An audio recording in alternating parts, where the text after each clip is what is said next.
Hello, educators of JCPS. My name is Paul Gorski, and I have the pleasure of delivering this remote keynote for you.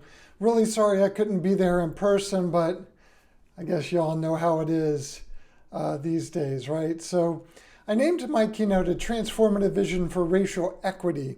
So the idea here is I just want to talk a little bit about how do we move past this notion of racial equity that is maybe based around only celebrating diversity, or maybe based around learning about different cultures, and instead is really focused on what we call anti-biased, anti-racist approach to racial equity, ABAR, anti-bias, anti-racist approach to racial equity. That's really focused on how do we create the most equitable learning environment for students. So I want to start just by sharing a quick story with you. I was in the northeastern part of the United States. I'd been invited to a school to do sort of an equity assessment where we collect a bunch of data in a bunch of different ways and analyze the data to get a sense of, for whom is this an equitable environment and for whom is it not an equitable environment. So I'm at this school and I'm doing focus groups with various groups of students. And the very first focus group was with a group of African American students. And the school had just kicked off this diversity and inclusion initiative. So I started by asking this group of African American students what they thought about the diversity and inclusion initiative. And the very first student who responded, again, these are African American students, the very first student who responded said, "I feel like a visitor in my own school, and the initiative hasn't done anything to change that." Another student said, "I feel hyper visible here and also pretty invisible. I feel hyper visible when we're doing these sort of Black History Month activities through this diversity initiative, and the rest of the time I feel pretty invisible." So I'm hearing responses like that, and right toward the end of the focus group, a young woman slams her fist on the table and says, "There's racism at this school and nobody's doing anything about it." So I want you to think about this. I want you to think about how the most marginalized people in this school were defining what the equity problem was. I feel like a visitor in my own school. I feel invisible here. I'm experiencing racism here and nobody's doing anything about it. So right after that focus group, I met with a group of upper-level administrators, and the principal of this particular school, who was at that meeting, was really kind of a nice guy, middle-aged white guy, kind of like me. His office was like a shrine to diversity. He had his safe space sticker and his Unity Through Diversity poster, and he's wearing this diversity tie that you see on your screen here. And so I asked the same sort of question, how do you think things are going with this initiative? And the principal, wearing this diversity tie, leans back in his chair and says, "What we need to do is celebrate the joys of diversity." And I thought, well, now that's your gap.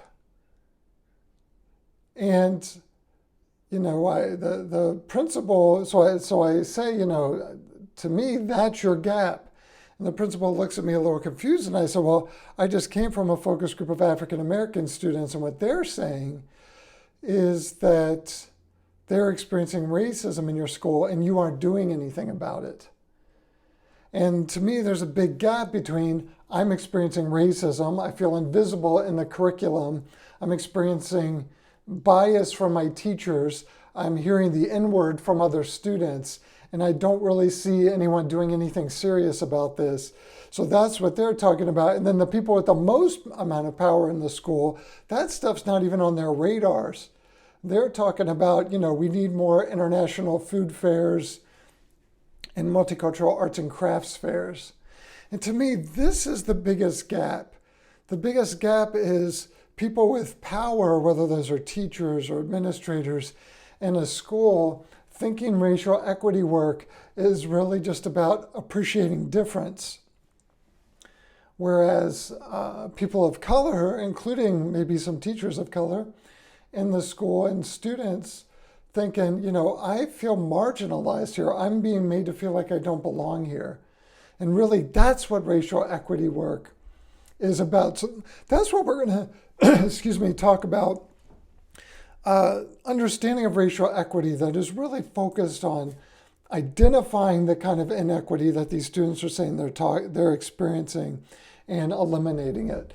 But let's start at a much more basic level, because a lot of people just don't even know kind of in the most basic way what race is or what racism are. So let's talk about what race and racism are. So let's start with just a basic definition of race. I love this definition because it comes from a group of scientists who reject the notion of race as a scientific construct. So they call race a fluid concept. I think that's really important because people don't realize that definitions of race have changed over time, and who's included in different racial groups changes over time. It even changes across regions. I taught at a university that where we had a lot of international students from Venezuela, and often in classes, and people would refer to them as Hispanic or Latinx or Latino or Latinas, or a Latina. Somebody would say, one of them would say, in Venezuela, I was considered white. I didn't become Hispanic or Latinx until I came to the US. So there's a fluidness. It's not scientific. If you go down a little bit further in their definition, you see the vast majority of genetic variation exists within racial groups, not between them. In other words, within any racial group, there is just as much genetic variation as exists between any two racial groups. So there's no genetic sort of basis for race. In the end, really, race is a social construct. It's something humans created in order to categorize other humans. And I'll talk more about that in a second, but even here you see what the scientists say. Race should be more accurately described as a social construct, not a biological construct. So if you look sort of across definitions, there's a few kind of vaguish agreements about what race is. The first agreement is some people don't agree with some of the basic parts of it. Okay. But the second thing that most people do agree with, and that scientists agree with, is that there's no scientific basis for race. Usually, when people talk about race, it's based on meanings that humans are attaching to physical characteristics that really don't mean anything value-wise on their own, like skin color, hair texture. Those are completely meaningless on their own until somebody ascribes a value judgment to what they mean. But this is really the kicker. The way that we talk about race in the US and in North America in general is different from how the term race was used historically. Historically, the word race was used in the same way we would use something like nationality or something like ethnicity. It wasn't until the colonization of the United States that race was really used to refer more to skin color and more of a value judgment sort of thing. So race was invented the way that we use it in the US specifically to justify oppression, marginalization, and exploitation against, to justify the enslavement of African people, to justify the annihilation of indigenous communities. So this kind of separation of whiteness as a race, which really included a lot of different ethnic groups, initially, maybe largely English, German, a couple others. And then what's interesting is that the definition of whiteness began to expand. There was a time in the US when Irish people weren't considered white. There was a time when Italian people weren't considered white. But because it was in the interests of white people to sort of coalesce around this single identity, that's how sort of this expansion of the notion of whiteness was created. So this is totally a human construct. and it was socially constructed in the US in order to justify racism. That is historic fact. But what's complicated about this is that, so in a sense, in a scientific sense, race doesn't really exist. The problem is racism does really exist. Racism does really exist. So what is racism? I like this definition from dismantlingracism.org, especially these two middle bullet points: a system of advantage based on race and a system of oppression based on race. So we have to think about racism as something different from individual bias or individual actions. And when we look at racism that way, it gives us a whole different perspective on what is required to address racism as an issue in a school.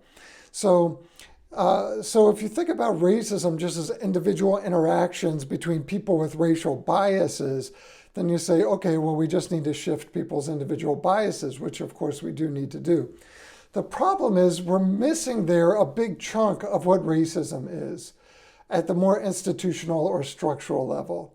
So a different way to think of racism is sort of the accumulative impact of systems of advantage or disadvantage. And if you look at any system in the US, any system, education system, housing, employment, judicial system, healthcare system, if you look at any of these systems, the evidence is overwhelming that white people on average are advantaged by those systems compared to people of color.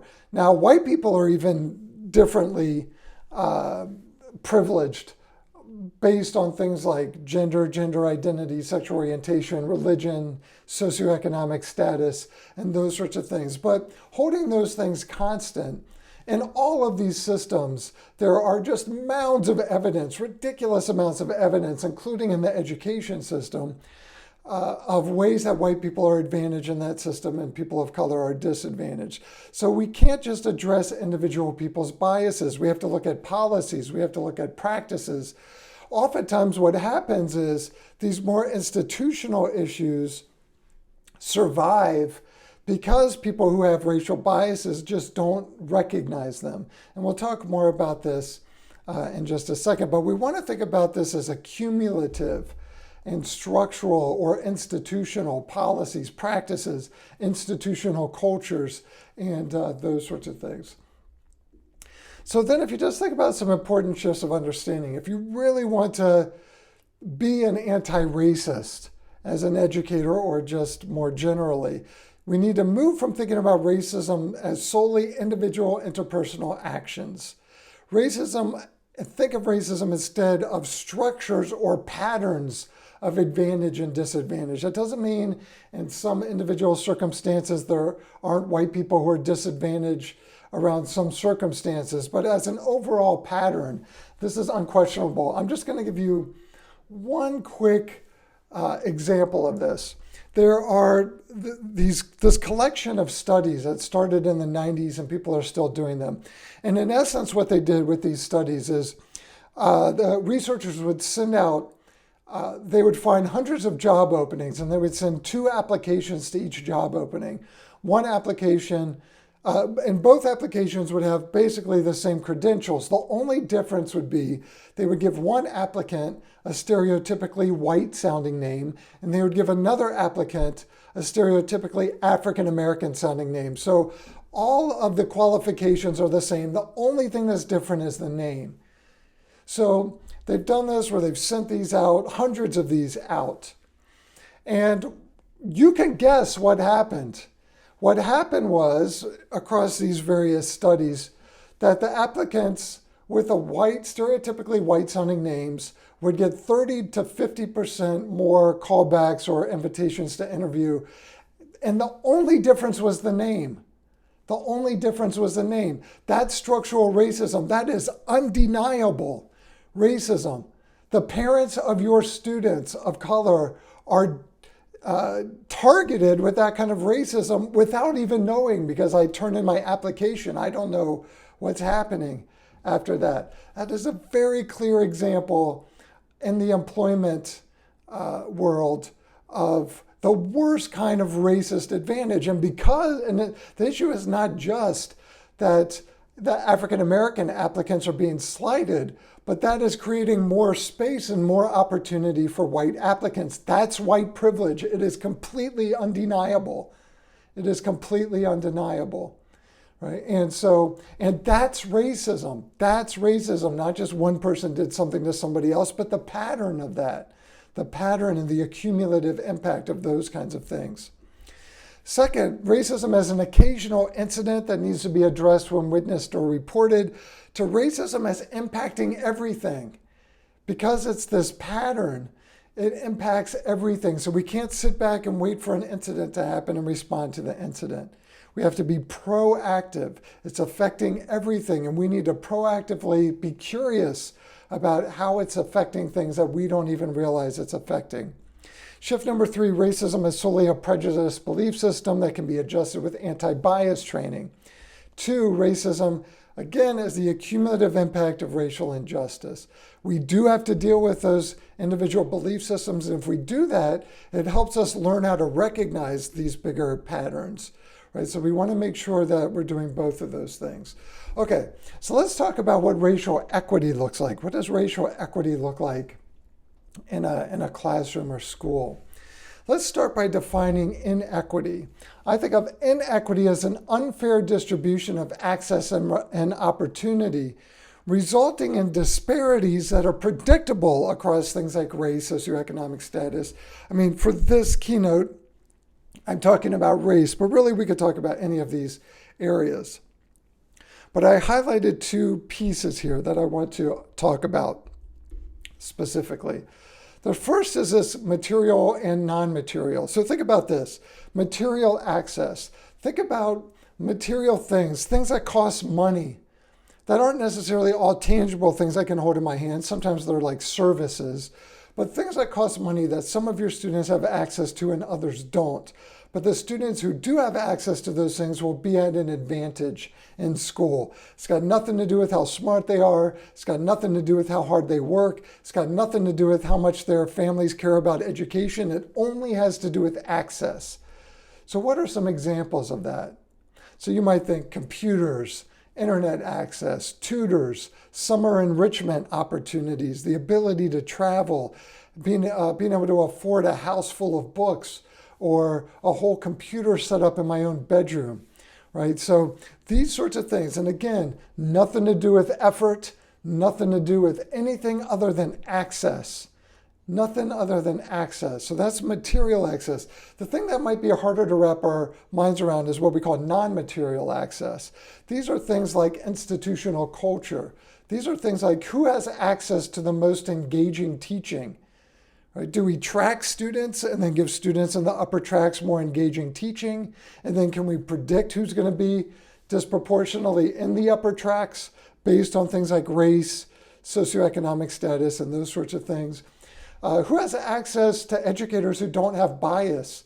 I mean, the first line accountability when it comes to equity is hiring. So can I count on the people doing the hiring at my school to not hire people who are bringing these racial biases in with them? Right? Who can count on that? Who has access to a curriculum that reflects people like them, not just during the occasional week or month, but in a deeply embedded and more serious way. So we want to look at it in both of these ways. But the other sort of distinction I want to make is between outcome disparities and experience disparities. And I think now, especially because of the high stakes testing and the No Child Left Behind and those sorts of things, that we've really become sort of fixated sometimes on quantitative measures that we have to kind of report to the state or to whoever.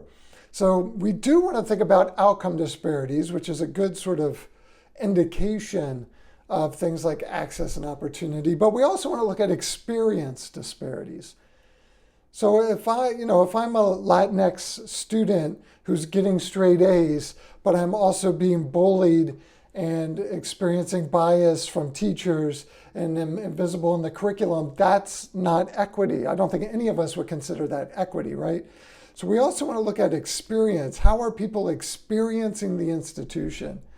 Do I have to feel like I'm crossing a cultural border when I walk into school or when I walk into your classroom? If so, that's not equity. That's not equity. So we also want to make sure we look at the experiences. And this is what I always think about. I mean, I think we can all think of a student who's doing well academically, but is experiencing hard stuff in schools, whether it's bullying, whether it's bias, whether it's feeling like I'm not reflected in the curriculum, whether it's policies that punish me in ways that are more harsh than the ways that they punish other people. And again, we got to remember that that's not equity. Okay, so let's stop talking about what equity is not to talk about what equity is. So I think of racial equity as having sort of three main components, and I kind of think of them as these kind of gears, these kind of equity gears. So the first is distinguishing equity from equality. What we want is equity. Equality means we're giving everyone the same thing. The problem with equality is it doesn't recognize the unlevel playing field of advantage and disadvantage. So if I'm one of the students who's coming in and I have this level of access and opportunity, and then someone else has this level of access and opportunity, and you treat us equally, we might all get a little bump in our access and opportunity, but that gap in access and opportunity is still there. Equity is really about addressing that gap, closing the gap in access and opportunity. And we'll talk a little bit more about that later. So what we really want is equity. Sometimes what we do for equity is not equal, because we know some students have been cheated out of opportunity and access that other students have. And if the other students already have the access and opportunity, what I want to do is help these students catch up in access and opportunity.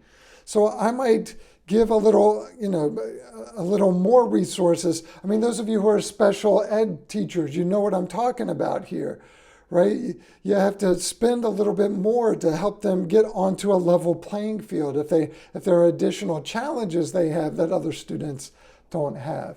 So we want equity, not equality. The second component of racial equity is really at its heart in the end, is about identifying and eliminating all the ways that racial bias and inequity are operating in a school.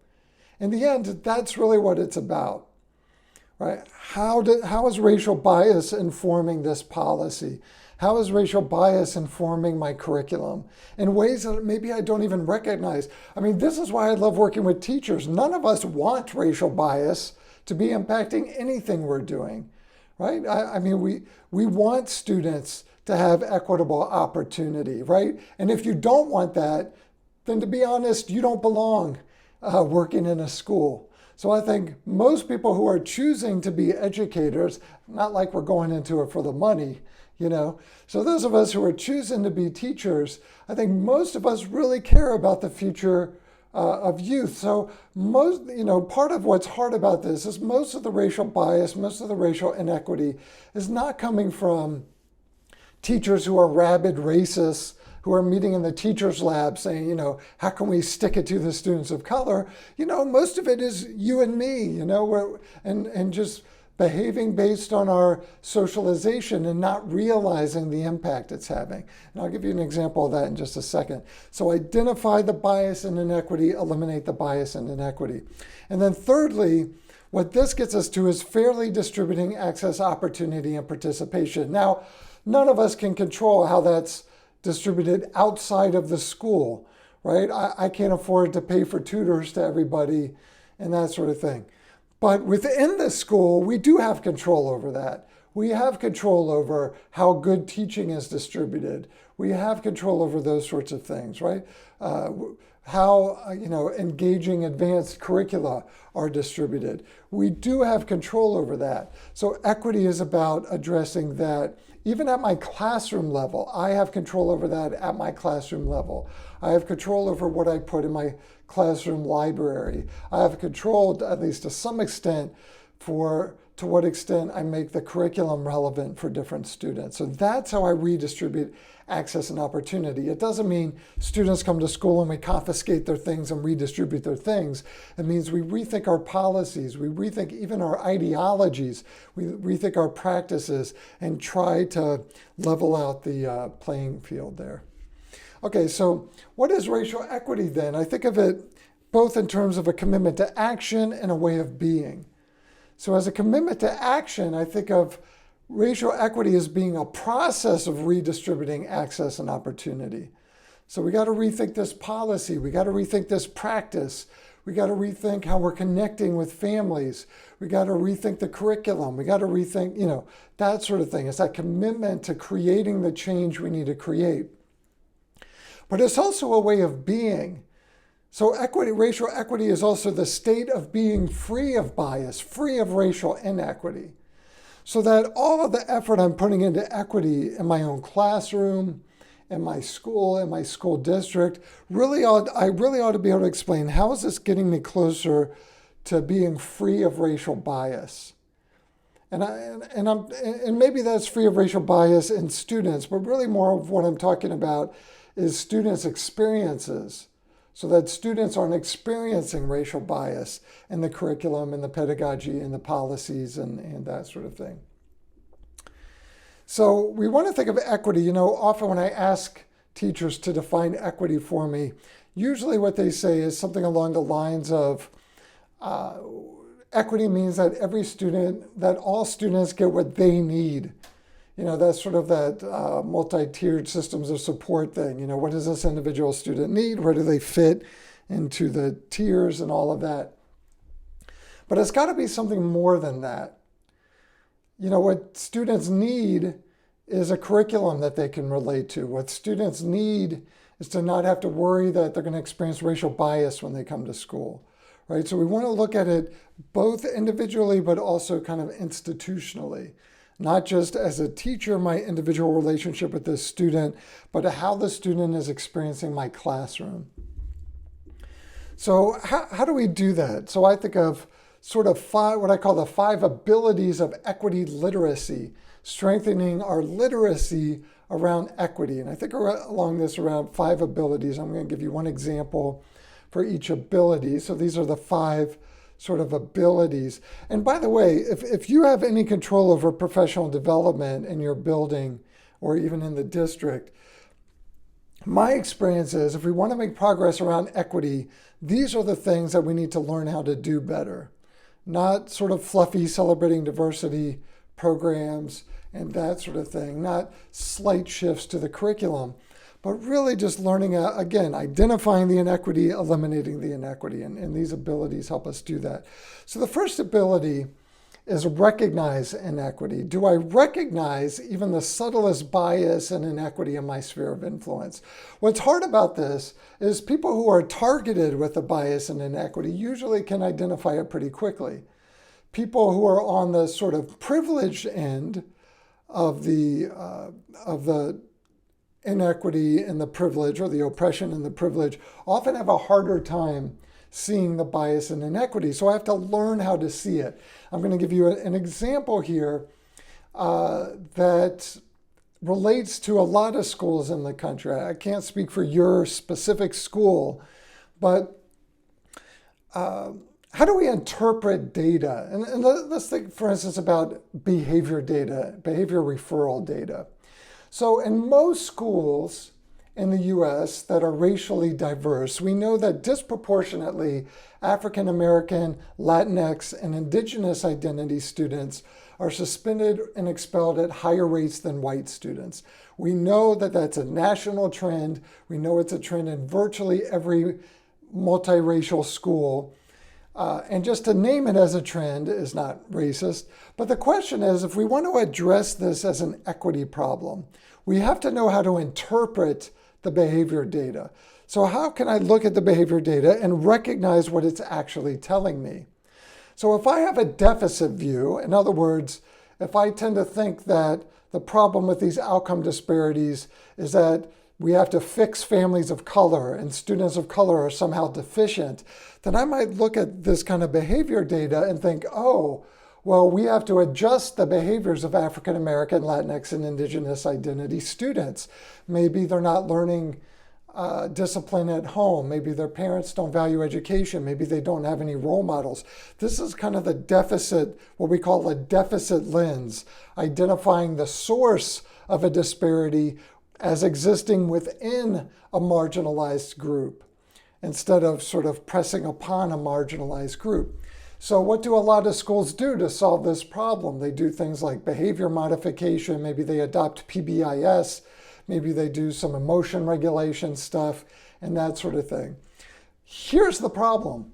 That is an inaccurate and racist way of interpreting that data, because we actually know, based on national studies, what's actually happening there. And the truth is, it's got nothing to do with the behaviors of students of color. In fact, there are these big national studies that have including over 1 million students at 1,000 different schools, and they were able to track exactly what the problem was. And do you know what the problem was? Our bias. Racial bias on the parts of teachers. Now, I know some of you might be feeling a little defensive hearing this. And again, I don't think it's about feeling guilty about it. I think your defensiveness is not going to help solve the problem. What I want you to do is be able to hear something like that and think curiously, let's look at that a little closer. What might be going on there? So we know what's actually happening there, that the biggest chunk of that disparity can be explained by what's called subjective office referrals. In other words, if a student punches another student, that's pretty objective, right? We don't have to do a lot of interpretation about that. But what about the student acted disrespectfully? What about the student behaved in a threatening manner? Those are things we have to actually interpret. And what the research shows, again, based on looking at over 1 million office referrals, is that the biggest part of the disparity between African American, Latinx, and Indigenous students being suspended or expelled compared to white students is how we educators interpret subjective behaviors differently across race. The biggest gap there is subjective office referrals, that on average, teachers are more likely to interpret the behaviors of African American students as being threatening than the behaviors of white students, even when they're the exact same behavior. Now, most of us teachers, it's very subtle. It's very subtle. It's not big. It's very subtle, but the accumulative impact of that very subtle difference ends up creating these big disparities. But there's a percentage of us in every school that happen to be a bad combination of racially biased and trigger happy on the office referrals. So often this problem can be tracked back. A big part of it can also be tracked back to a small number of teachers in each school. And so, again, I don't have names for who those people are, but I think y'all know who you are. And again, what I want you to do is just try to be curious about that and what's going on there.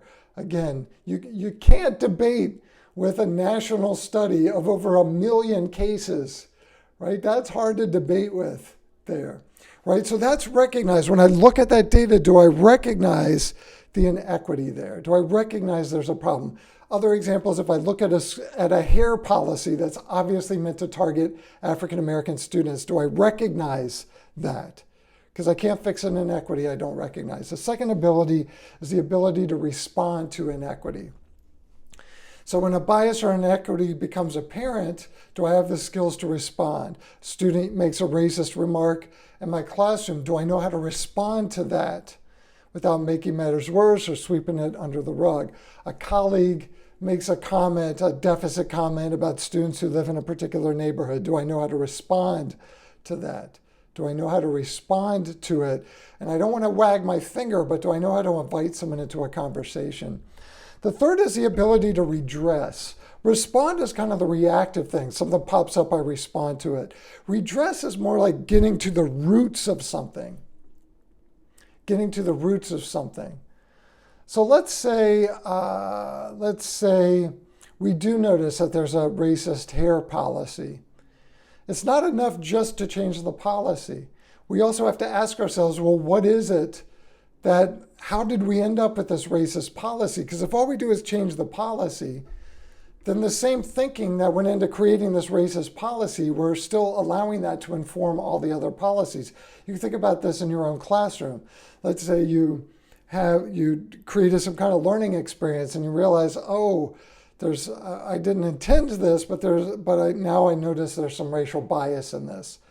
It's not enough just to change that one thing. I also have to reflect on, okay, well, if racial bias ended up in this lesson plan or this learning exercise, then I really have to reflect on how that same kind of thinking might have impacted other things I've been doing. So that's redress, getting sort of to the root of things.